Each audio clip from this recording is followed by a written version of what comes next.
लाल किले के सामने बना गुरुद्वारा शीशगंज साहिब सिर्फ एक इमारत नहीं है, ये वो जगह है जिसने 350 साल पहले दिल्ली के तख्त और मुगलों के गुरूर को हिलाकर रख दिया था।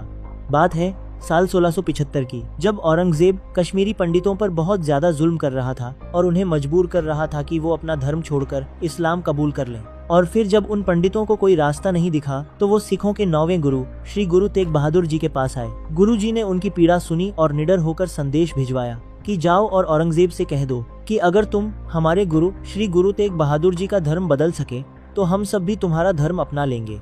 इस चुनौती से चिढ़कर औरंगजेब ने श्री गुरु तेग बहादुर जी को इसी चांदनी चौक की अंधेरी कोतवाली में कैद कर दिया। उन्हें डराने के लिए उनके सामने ही उनके सबसे प्रिय शिष्यों को शहीद किया गया।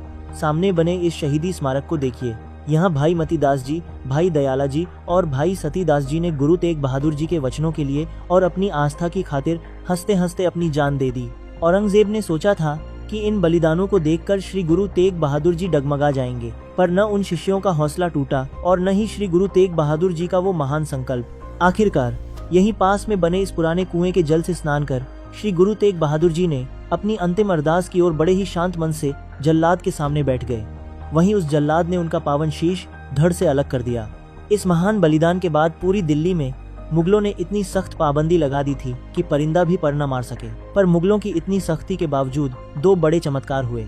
भाई जैता जी अपनी जान पर खेलकर मुगलों की आंखों में धूल झोंकने में कामयाब हो गए और चोरी छुपे श्री गुरु तेग बहादुर जी का पावन शीश वहां से निकाल ले गए और सीधा आनंदपुर साहिब पहुंचे। वहीं दूसरी तरफ गुरु जी की देह यानी उनके शरीर को बचाने के लिए लक्की शाह वनजारा जी आगे आए। औरंगजेब के डर से कोई सरेआम संस्कार नहीं कर सकता था, इसलिए उन्होंने गुरु जी की देह को चुपचाप अपनी बैलगाड़ी में छिपाया और अपने घर ले आए। मुगलों को शक न हो इसलिए उन्होंने अपने ही घर को आग लगा दी ताकि उसी के अंदर गुरु साहिब की देह का पूरे सत्कार के साथ संस्कार हो जाए, जहां आज गुरुद्वारा रकाबगंज साहिब बना है।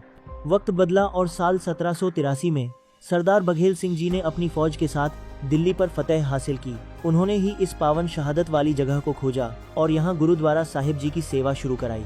मगर आज जो हम ये लाल पत्थर की भव्य इमारत देखते हैं, इसका निर्माण मुख्य रूप से 1930 के दशक में शुरू हुआ था। सिख संगत ने बड़ी श्रद्धा के साथ इस पावन स्थान को ये सुंदर और गौरवशाली स्वरूप दिया जो आज पूरी दुनिया के लिए आस्था का केंद्र है। आज जब आप गुरुद्वारा शीशगंज साहिब की इस पावन धरती पर कदम रखते हैं तो यहाँ की गूंजती गुरबानी और भक्तिमय माहौल रूह को सुकून से भर देता है।